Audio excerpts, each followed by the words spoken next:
यहाँ पे पुलिस के नाम पे कोई भी नहीं था। अभी तो बहुत पुलिस नहीं सर, वो जब भगदड़ मच गई उसके बाद उसको मैनेज करने के लिए यहाँ पे पुलिस प्रशासन आया। এক কথায় টোটাল মেস, ভিড় নিয়ন্ত্রণে একেবারে ব্যর্থ, চূড়ান্ত গাফিলতি, আর তার জেরেই প্রাণ চলে গেল এতগুলো মানুষের। তাও কোথায়? দেশের রাজধানীর ব্যস্ততম রেল স্টেশনগুলোর মধ্যে অন্যতম নয়াদিল্লিতে।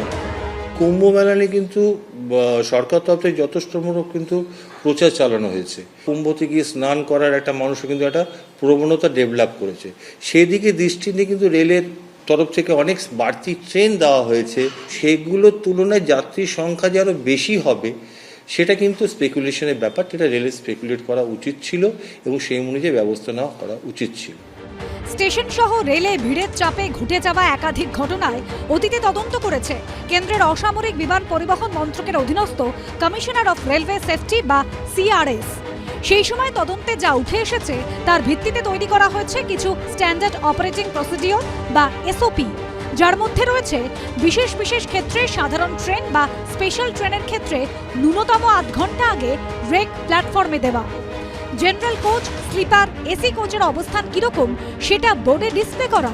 শনিবার নয়াদিল্লি স্টেশনে দেরিতে রেক প্ল্যাটফর্মে দেওয়া বিভ্রান্তিমূলক ঘোষণার অভিযোগ সামনে এসেছে।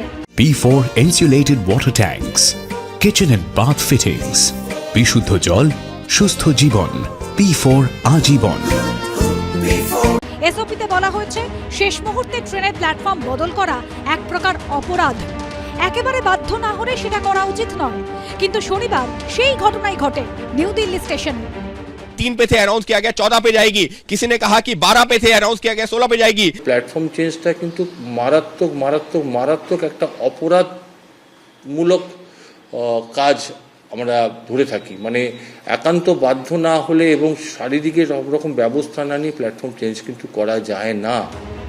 সিআরএস এর গাইডলাইনে বলা হয়েছে হঠাৎ করে কোনো স্টেশনে বা নির্দিষ্ট কোনো ট্রেনের ক্ষেত্রে যাত্রীর সংখ্যা অস্বাভাবিক বেড়ে গেলে বন্ধ করে দিতে হবে অসংরক্ষিত টিকিট বিক্রি। নয়াদিল্লি স্টেশনে শনিবার মানা হয়নি সেই নিয়ম। অভিযোগ, প্রতি ঘন্টায় প্রয়াগরাজ যাওয়ার ট্রেনের জন্য গড়ে 1500 অসংরক্ষিত টিকিট বিক্রি করা হয়েছে। স্পেশাল ট্রেন হলে এত সংখ্যক যাত্রীকে টিকিট দেওয়া হলো এবং টিকিট যখন দেওয়া হলো অবভিয়াসলি তারা স্টেশনে ঢুকবেন, সেটা একটা আগের থেকে স্পেকুলেট করার জায়গা। কিন্তু এটা কিন্তু part and parcel of railway crowd management. ট্রেনের ক্যাপাসিটি অনুযায়ী তারা যেতে পারবেন কিনা সেটা ইভ্যালুয়েট করতে হবে। নিয়মে বলা আছে অস্বাভাবিক ভিড়ের ক্ষেত্রে পাবলিক অ্যাড্রেস সিস্টেমে শুধুমাত্র রেকর্ডিং না চালিয়ে ম্যানুয়ালি ঘোষণা করতে হবে। বারবার বলতে হবে কোন ট্রেন কত নম্বর প্ল্যাটফর্মে আসছে, কতক্ষণের মধ্যে আসছে, কতক্ষণ দাঁড়াবে, সেসব ঘোষণা করতে হবে। বিশেষ বিশেষ ক্ষেত্রে স্টেশনের সিনিয়র আধিকারিকদের উপস্থিত থাকতে হবে। কোনো নির্দিষ্ট জায়গায় যদি অস্বাভাবিক ভিড় হয়ে যায় তাহলে সঙ্গে সঙ্গে ছবি তুলে তা ঊর্ধ্বতন কর্তৃপক্ষকে পাঠাতে হবে, যাতে কর্তৃপক্ষ ব্যবস্থা নিতে পারে। শনিবার অনেক ক্ষেত্রেই এসব নিয়ম মানা হয়নি বলে অভিযোগ। অনেক বাড়তি ট্রেন দেওয়া হয়েছে কুম্ভ স্পেশাল বলে, সেগুলো কুম্ভতে নিয়ে গেছে। কিন্তু আমাদের ভারতবর্ষে যে জনসংখ্যা আছে তার তুলনায় কিন্তু এখনও সেকশন ক্যাপাসিটি অপ্রতুল। আমরা ট্রেন চালাচ্ছি, কিন্তু ট্রেন চালানোর ক্ষেত্রে যে বহন ক্ষমতা একটি সেকশনের বা একটা স্টেশন থেকে স্টেশন, সেটা কিন্তু পর্যাপ্ত এখনও নয়।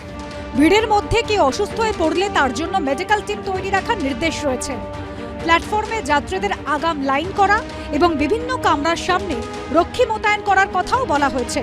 কিন্তু শনিবার নয়াদিল্লি স্টেশনে এসব নিয়মের একটাও মানা হলে কি এতগুলো মানুষকে প্রাণ দিতে হতো? অরিত্রিক ভট্টাচার্যের রিপোর্ট, এবিপি আনন্দ, কলকাতা।